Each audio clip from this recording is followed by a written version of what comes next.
Billy Mwangi narrates his abduction of terror sequence. Welcome back to our news bulletins. Billy Mwangi further expresses his pain of abduction. I am Billy Mwangi, the social media activist who was abducted for 15 days. It feels nice to be back home with my family. He further thanks God and his family for being alive. It was around 3 p.m. I left the house to go get a shave because the following day was a Sunday, alive going to church neat. I am a God-fearing man and never skip church on Sunday. Even when it rains, I usually attend mass. I expected to go get a haircut and return to watch football with my father as a normal weekend routine. As I went to get their shave, I got a long queue and told my barber I will hold for 15 minutes for him to clear the jam so that I can get a haircut. In the middle of 15 minutes, I saw a double cabin, or is it a white raptor, that abducted me. They mugged me into the car. I don't recall anyone shouting or coming to my aid, he said. I was blindfolded and mugged into the car, and it drove off, disappearing into the thin air.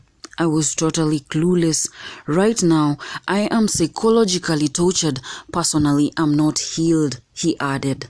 I was from hospital yesterday and my doctor advised me to get total rest, sleep well to release my depression. I was shaved.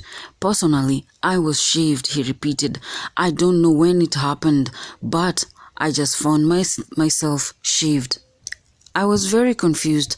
I don't know anything. I was scared, fearing for my life. I didn't know what happened completely. My brain shut down to an extent I wasn't aware it's already a new year.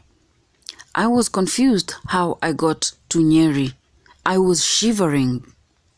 I only got to see a matatu with labels of Nyeri, and that is how I discovered I was in Nyeri County.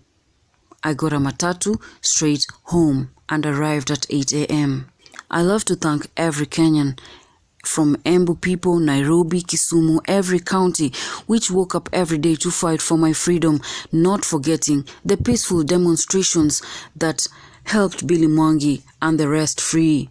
Social media platforms like Facebook, Twitter, Instagram, with Gen Zs who fought for Billy Mwangi's freedom, free psychoscenes. It is not only I who is important, but also others who were abducted. Kibet, Kavuli, Peter, I hope all abducted were released because they are youths just like me. Embu County's peaceful demonstration paid off greatly. Billy further affirms his accounts were hacked and it's not him that is posting those criticizing images of the government. He further states his phone was actually taken and he doesn't have any phone and cannot connect to any social media platforms. Personally, I didn't know I could have been abducted.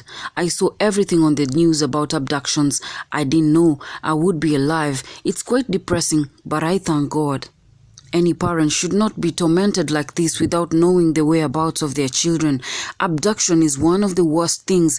It gets you emotionally depressed, terrorized, and shattered, losing your mind.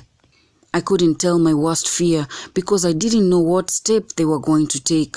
Fellow Kenyans like me, Gen Z millennials, I would love to thank them again for what they have been doing on Facebook, TikTok, Twitter, and Instagram channels like Gossip Kenya. My message to them is they should know the extreme content they post. They shouldn't post such content. It's good to criticize the government, but not going beyond or going into extremity that can cause them trouble, Billy Mwangi said. Remember to subscribe to our channel for more news bulletins. JD Ishmael.